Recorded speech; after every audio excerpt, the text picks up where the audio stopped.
What's up, guys? Welcome to the Trout Wrangler podcast. This is episode 7. I am your host, Ryan Garrity, and today we're going to be going over a couple things. I got an upcoming trip to Aruba, do some bone fishing, maybe catch some tarpon. So I'm going to see what we could do there. Go over kind of how to research new places to fish, um,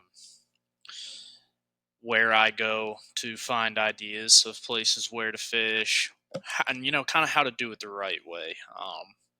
You know, I see a lot of people on social media that go about it kind of a roundabout way, uh, so to speak. Um, but before we get into it, this is my first time doing the whole visual part of podcasting. So bear with me here. This could go really bad or really good. Kind of trying to reach a couple more markets, maybe get into YouTube a little bit. But I just kind of wanted to do this. You guys could put a face with the name now. It's going to suck when I upload it to YouTube because I'm not going to have my first 6 episodes. But here we are. Haven't really gone on many trips recently. It's still a little too hot. Looking to try and get out next week, hopefully. Still been a little too hot. Fishing is isn't the greatest right now, but it should be coming coming to be good here pretty soon. But you know, let's get into it. Um, like I said a second ago, we're going to be going over how to research areas and how to do so in a good way. Um, you know, we have the power of the world right here in our fingertips. You know, like literally, you can go hit Google anywhere, even out on the river. Like, there's so many ways that you can utilize this thing right here. There are ways you can utilize it the wrong way, and there are right ways to utilize it. Um, you know, um, a lot of the time I see Facebook. I'm in a lot of Facebook pages for fly fishing in North Carolina. I'm in a lot of I'm in a lot of just different groups, for fly fishing, fly tying. And I'm even still, I lived in Florida for 2 years. Nah, really 2 years. I should say a year and a half. Um, and I'm still in groups in Florida. And I'm going to share my experience with this kind of stuff because it could help somebody else in the long run. When I moved to Florida, I had no idea where to fish, how to do it, um, how to go about doing it the right way. And, I learned from experience. I can't knock anybody for going onto a Facebook page and being like, hey, where the fish bite? And, um, like, can't really knock anybody for doing that because I have been there. I have gone through those similar experiences. It is tough moving to a new place, going somewhere new, not knowing where to fish. You're going to have a lot of days where you go out there and it's going to be a clusterfuck. I mean, you might not catch a fish your first 4 times out. Um, I was lucky to meet a guy who I'm probably going to have on this show, John Grasta. He's a guru with like big flies. I'd say he's the guru of fishing Mosquito Lagoon on foot. I've seen that dude catch some of the biggest fish on Mosquito Lagoon, not using a boat, not using anything. Learned a lot by him and learned a lot from him. Just an all around very smart fisherman. very reputable too.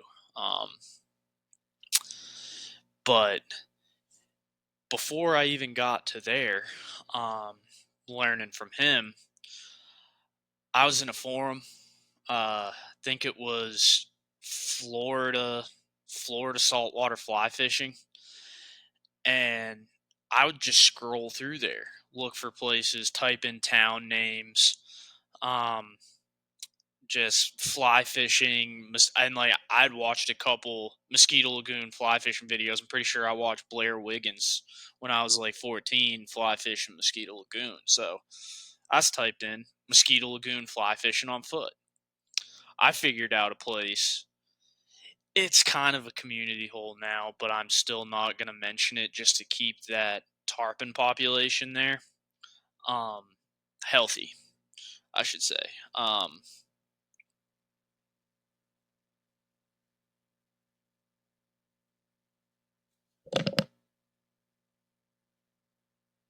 Sorry, that sounded like gunshots outside my apartment. No, I was a car backfiring. Sounded like gunshots for a second, but yeah, to keep Mosquito Lagoon's tarpon population healthy over there, um, I am going to keep that spot on the DL because I still know a lot of people that fly fish over there. I still know a lot of people that conventionally fish over there, and I'm not trying to spot burn. But I will tell you this much: it is in Titusville, and I just scrolled, found it, and the first time I went out there, you see tarpon just rolling everywhere. Um, everywhere. I'm talking little micro ones. It's not like you got them in there. Don't get me wrong, you got them in there, but they're not like your complete big time like 3 arm spans of regular human like 250-pound tarpon. You got a lot of micros and some that are like that. Ones that you can legally handle in the state of Florida, you know. But scrolling through Facebook, um, found that area, and I went straight to Google, looked it up, um,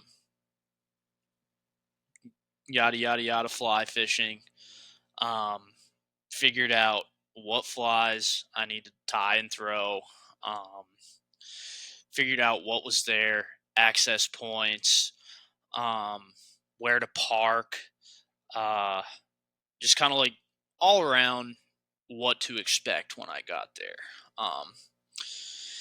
And I got there and I absolutely zeroed the first time I was there. Um, but I was like, dude, this place is unbelievable. This is probably one of the most unique fisheries. I'm sorry. We had a little technical difficulty. I thought there were gunshots outside my apartment again, and it was just a massive steel truck. I couldn't tell if they dropped a bunch of steel or what, but it was definitely sounding like gunshots, and didn't know what to do really. But back to it, I was thinking, I was like, Mosquito Lagoon is one of the most unique fisheries that I have ever been to. And it was one of those places like I showed up not really knowing what to expect. Zeroed my first time out, like I was saying. Zeroed. I'm talking, I went there, got there at like 7 in the morning, and I did not catch a fish from 7 until like 8 o'clock. Um, PM, that is. And I was like, this is going to be tough. Second time I went out and got there at 7 again, and I jumped one. Um, Hooked it, got it to the bank, was bending down to pick it up. It was illegal. It was legal to pick up. It was a juvenile, so I could legally handle that fish. So I bent down to pick it up and got too much tension in my line, and Clouser minnow over my head. I'm like, oh, that stinks. That one's gonna sting. But midday through that day, I met John Grasta. John showed up, kind of showed me the ropes over there for a day, and he we ended up hitting it off that whole day, becoming pretty good friends, and we'd fish Mosquito Lagoon a lot. Um, and he really showed me the ropes of saltwater fly fishing, opened up my eyes to like custom keel weighted flies, just big popper flies. And this dude was throwing these these flies on a two-handed spey rod. It's one of the craziest things you'll ever see. If you're familiar with John, you know what I'm talking about. If you're not familiar with him, give a quick search on Instagram. John throws popper flies and flies about that dang long, and he will catch some giant fish on that stuff. He's throwing them off of piers, he's throwing them off of bridges. I'm talking this dude's just all around probably one of the best fishermen I've ever met. Um, and he gave me a lot of flies, taught me how to tie some flies, taught me how to build like my own leaders when it came to saltwater fly fishing. I mean, I had like a 9 weight that I barely knew how to use. I'm used to being up here in North Carolina and having like tapered fly line where I just whoop swoop and pull like you're tying your shoes. And that's how you get your leader on. No, I learned how to tie a nail knot tool, and then how to like bridge out my leaders. I'd never done that where it's like you go from say a 25 pound. My mom's texting me. Um, oh, okay, cool. Taking care of their dogs today. The Maine's cousin food truck is over there. I might have to make a run over there before I go deer hunting. But I built out my leaders. Say I was using like a 20 pound main line. I would drop 20 pounds, 15 pounds, 12 pounds down to 10. And it would it would just lay that fly out 10 times better. And it was great. Um, I really learned a lot about keel weighting flies and stuff like that. And it he just opened up my eyes so much more, and that's where I learned a lot of my stuff. Now some people don't have the luxury of, I mean, like talking to strangers. Somebody walks up to me, I'm going to talk to them. I mean, I never really grasped the concept of stranger danger when I was a child. And sometimes that hurts me, sometimes it helps me. But John was definitely a good one. That one helped me out a lot. Learned a lot from him. But some people don't have that luxury. So, you got to go to the wide the wide web. Um, that big wide open that wide open thing that is in front of us. Um, but my thing is, like I was saying, right there, we have the entire world at our fingertips. Go join groups on Facebook. That's where I learn a lot of places to fish, a lot, even places to hunt. I hunt a lot too. I learn a lot from Facebook. Go get in your, go get in your, say your North Carolina fly fishing, Western NC fly fishing. Those are two great groups for around here. Um, but go and just get in those groups in your state. Um, and you will learn a lot from those. But what I'm talking about on Facebook, I see it all the time. don't be that guy that goes into the Facebook group. And I'm not going to knock anybody if they're doing it. I'm not going to be one of the guys in the comment section being like, "Oh, you're asking for help. Like, go and do it yourself. Um go and do your own work." Given, like, do I support somebody going out there and doing their homework and putting in time on the water and really taking the time to learn? Yes, I do. But I'm not going to be one of those guys that goes under a post on a social media forum and putting somebody down for asking, "Hey man, going to Cherokee this weekend. Where are the fish biting and what flies should I throw?" And you always got that one guy that's under there that's like, "Oh yeah, the fish are biting in the water." Yeah, well, no shit. This guy's just asking for help. And the ones that I'm more inclined to help, if I know something about where they're asking, are the ones that respectfully go out there and they're like, "Hey, not asking for your great spots, not asking for a pinpoint like roadmap dot to the best creek in Bryson City. I'm not asking for longitude and latitude lines. I'm just asking to be put in the right direction. Can you give me some guidance on where to go?" I'm not going to go down there and post it publicly and be like, "Oh yeah, go here, throw this." I'll PM that person, personal message, or go to the DMs and I'll be like, "Hey, here's a good place to go, throw these things. Um, you know, go do this. If this place isn't good, go here and throw this." I'll be willing to help those people, but those people that go in there and are just like, "Yeah, give me spots to go and fish, and what flies to throw." And it's like, dude, don't get me wrong. I'm not going to be, like I said, I'm not going to be one of them. But if you're out there and you're just going to post that for the entire world to see in a forum, you're going to catch some shit for it. And I mean, kind of rightfully so. Like, at least take it to Google first. At least try and watch some YouTube videos. But to go straight to Facebook and be like, "Yeah, tell me where to fish and what to throw," kind of rubs me the wrong way. But if somebody's doing it respectfully, I'll most likely help you out.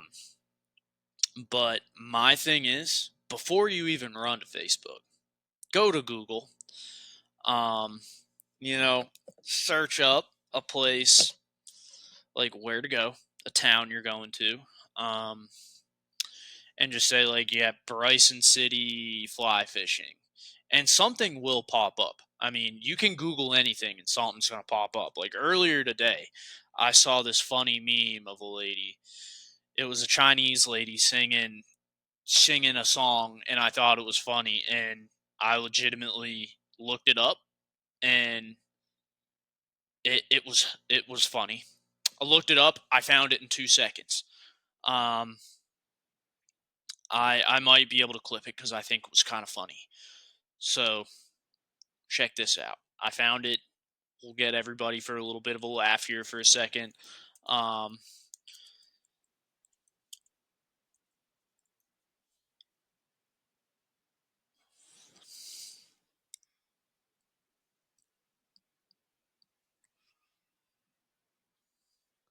I think this is pretty funny now. Watch this. This is what I was looking to search. We're going to do a little screen share here. This one right here.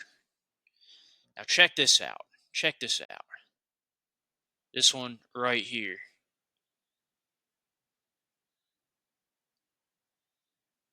This is pretty funny.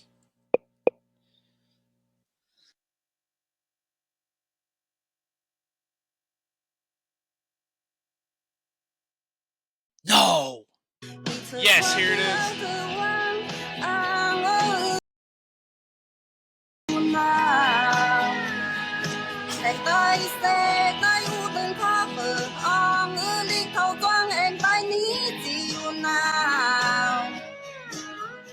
I don't know. If I can manage to find that in literally a 2-minute search, you can manage to find a place to fucking fly fish without going to Facebook and being like, hey, yeah, give me your spots and give me what to throw. If I can find that Chinese lady singing Lady Antebellum, I think you can find out where to fly fish on Google before you even go to Facebook. It's not that hard. Um, but if you Google it, like if I'm going to be fly fishing somewhere new, I will go to, like I was saying, I will go to Google and I'll be like Bryson City fly fishing. You know, a lot of local fly shops have websites, and most likely, like there's a DIY fly fishing site that it's like the first thing that pops up when I Google when I Google a place in fly fishing, and it'll give you good creeks, where to access it. Um, Now, DIY fly fishing might not have a saltwater side. With my search for places in Aruba, I haven't seen that DIY fly fishing has a saltwater side, but there are a lot of other things that you can do to find saltwater fly fishing spots on Google. Like you're literally Mosquito Lagoon fly fishing. Something's gonna pop up. Fly shop, tackle shop, something. Now, if it gets down to it and I need to, I will, if a fly shop pops up, I'm gonna call that fly shop and get some insight anyway. Um, to be like, hey, thinking about fly fishing this place. Don't need like the greatest spot in the world. Just want to go out and catch some fish. Do you think this would be a good place to start? And they'll either tell you, yeah, that's a good place to start, but try this area if that place isn't good. And they'll, like a lot of those people at fly shops or even tackle shops will give you decent information. They got to kind of be tight lip about their like juice holes, I call them, but um that's one of those things. They got to do that. um some of those guys could be guides.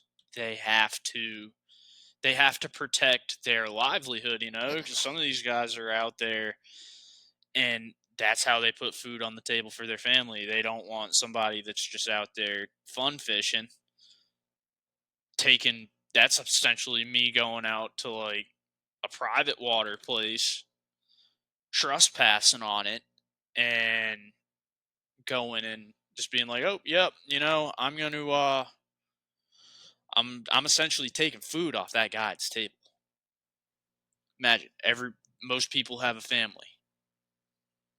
They got to keep their stuff tight-lipped because that is their livelihood. And if you don't understand that, then it sucks. I mean, but they will still give you good information. They're just not going to be their tip top spot. I mean, and that's fine. I'm just out here to catch fish, man. Like, come on. Don't get mad at a fly shop employee for not giving you their juice hole. But,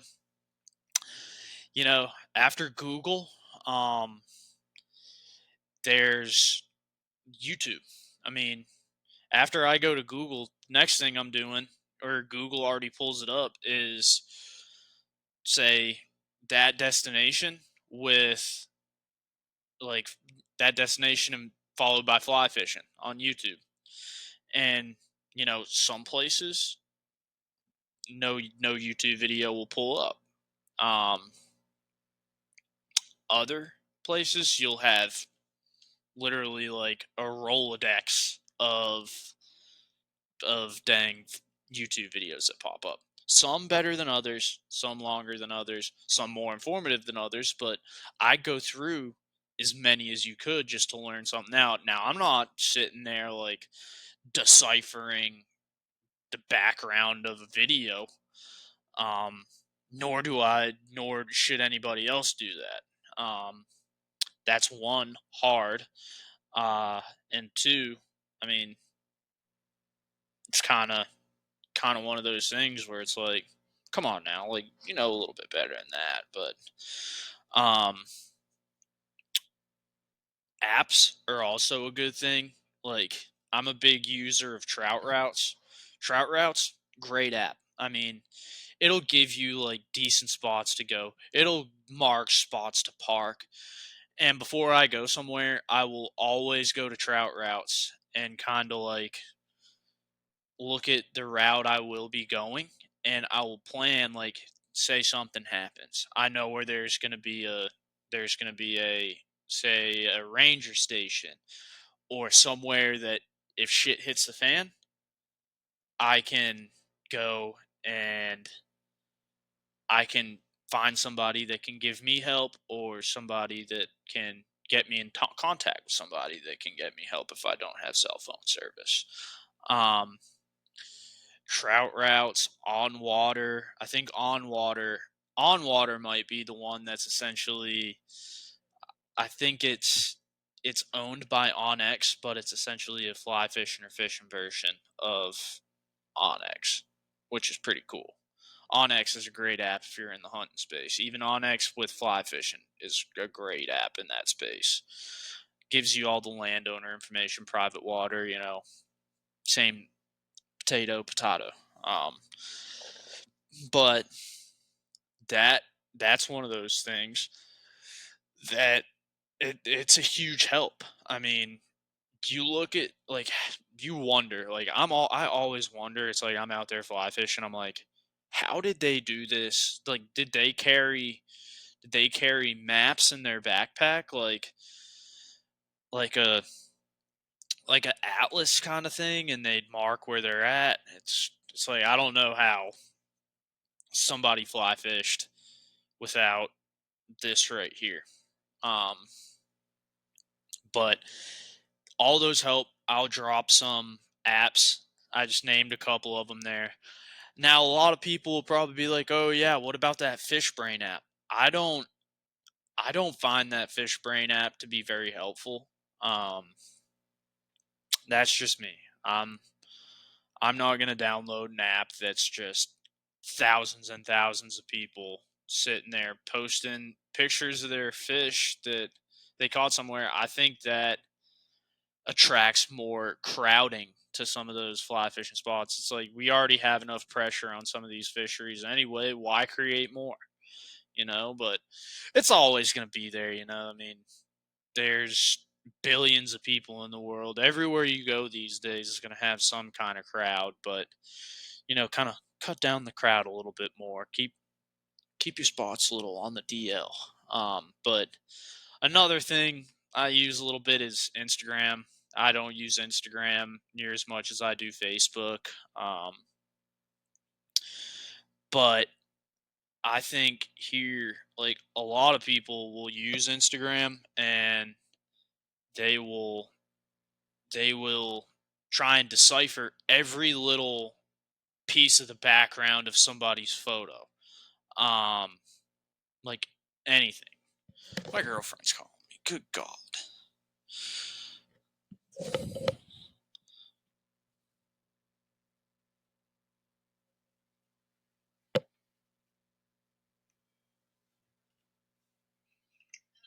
Hey, what's up?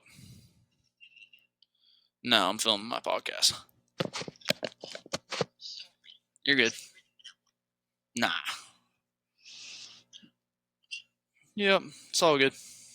Oh, yeah, I'm still going hunting. All right, love you. Sounds good. All right, love you. Bye. All right, my girlfriend's calling me, but yeah, I use Instagram probably the least out of any of them to try and get information for fly fishing. Um, I'm gonna keep that whole conversation I just had in there, but I don't use it near as much. I'm not gonna sit there and try and decipher the background of somebody's photo, um, to like gain an advantage of where to fly fish. I mean, spend that time. You're sitting there like trying a freaking magnifying glass and like fine tooth comb, figure out where somebody's fishing. I mean, I'm just not going to do that. You know, different strokes for different folks, but I'm just not going to do it. That's just me. Um, I might as well take that time to do more research on Google than I am going to sit there on Instagram and trying to do that.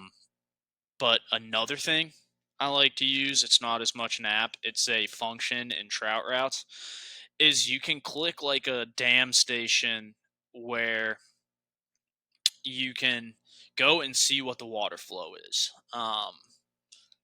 Gives you everything, and it comes straight from USGS. And if I were you, I would check USGS before I go and fly fish any body of water. Just because you get out there, it's high and muddy, you're shit out of luck if you get there and it's just like, hey, sorry, it's high and muddy. Might as well go drink beer at the bar. Check USGS. Check how that water's flowing. Could be dangerous. Could be a shitty day to fish. Check it. But like I mentioned earlier, I'm going to Aruba in January. I'm trying to catch some bonefish. Try and catch some micro tarpon. Gonna try and catch some snook. Aruba, they hardly have any fly fishing videos, Google, anything like that. Haven't checked Facebook yet. January's still pretty far away, but I have started to tie some flies. I did find out a good information on bonefish flies. Some for Aruba, some just general bonefish flies. And they're pretty good. I like them. I've been tying a bunch, a fucking bunch. Crazy Charlies, uh, simple shrimp patterns, even a Clouser minnow. I tied up a couple of them. But that brings us into the transition section here. Is the fly of the week. We got the Veverka Shrimp.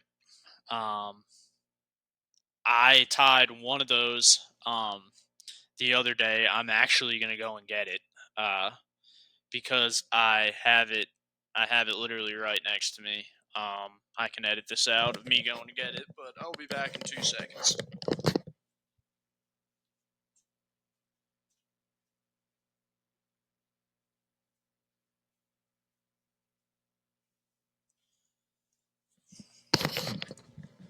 But here we go. The Veverka Shrimp right there. Uh,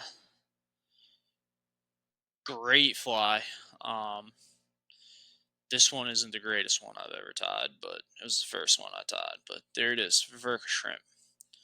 Got you some. I should probably put bead chain eyes on these, but I have dumbbell eyes. A little bit of black flesh, and some silly legs. Just an awesome fly. It's fun to tie too. Um, this part right there was the toughest part to tie. It's all that bottom hair from that damn craft fur. It's Rainey's craft fur. Oh my gosh. I gotta find a better craft fur company. That Rainey's craft fur is just so fucking hard to tie with. So tough. But that's all the bottom fibers from that body right there is all the bottom fibers from that Rainey's craft fur. Um, looks like, oh, that is no bueno. Guess I tied this one like shit. So I gotta tie fucking another one. Nah, I didn't. I just gotta trim um, that excess thread off. But that's it. Great bonefish fly. I've also looked at some videos from Eric Estrada. If you haven't looked him up, great fisherman down out of Florida. He has one. I just actually got the materials at my doorstep to tie that.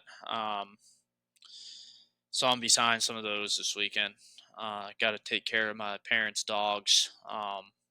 So I'm gonna be chilling in their apartment for a little bit.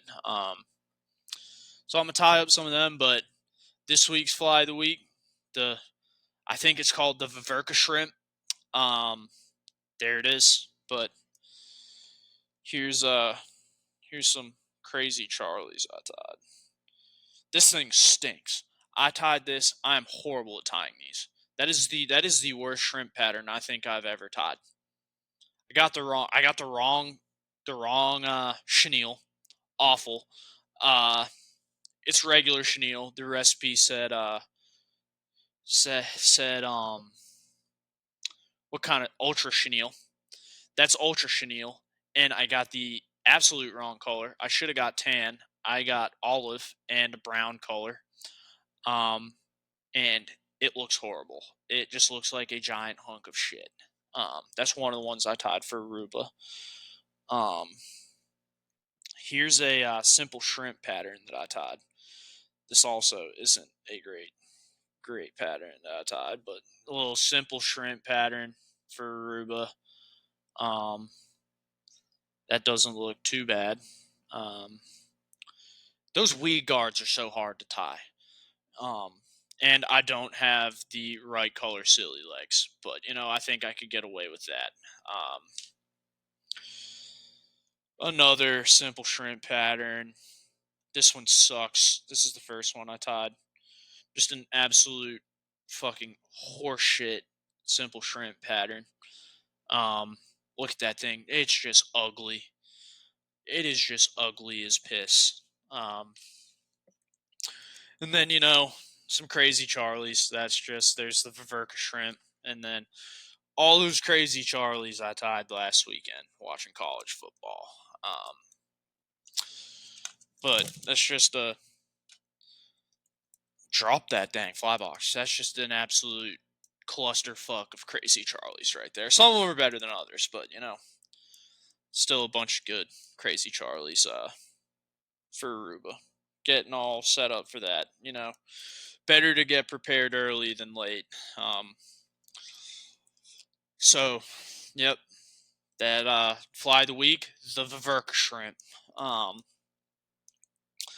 but if anyone has any recommendations, I've been searching far and wide for a fly shop in the Aruba, on the island. I don't care what part of Aruba it is even in. I just need a singular fly shop on the fucking island of Aruba in case I run out of shit and I don't have to go up the road to fucking Bass Pro and drop $800 on shit before I go. I'm still gonna get some stuff before I go, of course, but I don't want to go up there and drop a bag on shit when there's a fly shop on the island that is a tad bit cheaper than Bass Pro shops. Um, Probably get most of my stuff. Forgot to mention this last week. In the Charlotte area, if you're around and you're a fly tire, um, Jesse Brown Outdoors in South Park. I'm probably going to be making them a visit tomorrow. Um, to get some tarantula dubbing brush for some shrimp flies. Gonna give them a little visit. But that is a great store. Fly tying, fly fishing. They got some RL Winston rods in there. But Jesse Brown Outdoors, go check them out in South Park. Great shop. Um, awesome fly tying selection. Uh, great apparel selection. They got your Filson stuff in there. They got your Howler Brothers. Don't wear any of that stuff, but still good stuff. It's a little out of my tax bracket. But it is good stuff. I've tried some of it on. Put it on. You're like, damn, this is nice. Too bad it's fucking worth an arm and maybe your minor appendages and maybe a testicle. But go check them out. Super nice guys in there. They have great conversation in there. Um, just all around good guys. They're not gonna like push anything on you. You're not just gonna walk in there and they're not just gonna like look at you, not even acknowledge you. You're gonna walk in there and be like, "Hey, nice, thanks for coming in." They really appreciated the business. So if you can go and support them, do it. Awesome place to buy your stuff, and they don't have just fly fishing stuff. I mean, they got hiking stuff. They got mountain biking. It's just an all around great outdoor shop. Um, in an odd area. I mean, I've been there when I was like 18, maybe 16, and they didn't have near as much fly fishing stuff than when I was there before. I was there before. They didn't have as much as they do now. I meant to say. I kind of sounded like I was shitting on them there for a second, but I'm not. They got more stuff in there now, and they got a lot more fly fishing stuff than they did before. Um, just awesome place, awesome place. Great, great employees, but that about closes out our fly fishing segment of it. But now we got Friday. You know what we got now? Rise flies, picks and predictions, baby. Didn't really put any spreads in there. I'm kind of gonna roll through this. Because there's not many good games this weekend. There were a couple that stood out to me. I got one, two, three, four, 5 games on here. Couple of them I like. Uh, Georgia has a bye week. Uh, South Carolina plays like Akron. A lot of those SEC games are on, or like the SEC teams are on like their third week of cupcake games. Some of them aren't. One of the games I really like this weekend actually is an SEC game, but it's an SEC. No. Mizzou's in the SEC West, I think, but Vandy is in the SEC East. But here we go.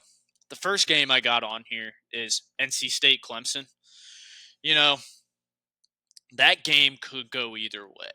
Um, I would, if I were to bet on anything there, I'd bet the over on that game. But if you're betting money line, parlay kind of stuff, go Clemson. Clemson in the first half of that Georgia game week 1 surprised me. Um, they're a good team. They're still a very good football team. Cade Klubnik looks decent. Looks decent. Dabo usually puts together a good game plan, puts together a good play sheet. So you know, I think it's gonna be a close game, but I'm taking Clemson and the over. Um, my second game is Georgia Tech Louisville. Georgia Tech's a sneaky team this year now. Um, you know, I like picking an upset. You got Louisville this year, number 19 in the nation. But I think Georgia Tech's a sneaky good team this year as well. I got Georgia Tech in this game. Um, Georgia Tech week 1, or I think it was week 0 in Dublin, Ireland. The game where DJ Uyunglele showed showed how bad he actually was. He's still showing how bad he actually is. That first game in Dublin, man, I mean, Georgia Tech looked sneaky. Ended up knocking off a highly touted Florida State team, which now we realize that Florida State team shouldn't have been highly touted coming into this year as they have. I mean, they shouldn't have been. They shouldn't have been talked about so much going into their bowl game last year, where Georgia dropped a fucking 60 piece on them, damn near. I think they did drop a 60 piece on them. It's either a 50 piece or a 60 piece. But yeah, this year, Florida State, man, I mean, they're just not the same Florida State team. But Louisville, 19 in the nation. Georgia Tech. Next game, we got Miami, University of South Florida. Um, is it University of South Florida, USF? I think it is. Yeah, USF. University of Miami against USF. Um, dude, Miami is so fucking good this year. I don't think any of those teams in Florida. I mean, Miami is the best team in Florida right now when it comes to college football. They are the best college football team in Florida right now. I got them over UF, got them over South Florida, Central Florida. Central Florida does look good this year, though. Central Florida looks very good. Um, but Miami is the best college football team in the state of Florida right now. So I got Miami over University of Southern Florida, the USF Bulls. Um, but that's going to be a good game. I think that's going to be a high scoring game on Miami's part. I think they're into their first third level of the depth chart by halftime. Um, and then we got our college game day. Is where is this game? Nah, they're in Oklahoma. They're in Stillwater. They're in Stillwater this weekend. I didn't know if this game was in Knoxville or in Stillwater. Um, but college game day going to Stillwater. Um, this is going to be a hard game to predict. You got University of Tennessee versus Oklahoma. Um, I had University of Tennessee in this game, thinking this game was in Knoxville. This game being in Stillwater, man, I think Oklahoma has this by a long shot. I think Oklahoma has this one by a long shot. I mean, dude, they're so good. I mean, you could say that about any of those SEC East teams, man. I mean, it truly shows that the SEC is the premier conference in college football. Really is. They are the premier conference in college football, and there's no doubt about it. I mean, no doubt about it. Um, I call them the AAA for football. Just great all around football in that conference. I call it God's conference. But I got Oklahoma in that game. Hammer and money line.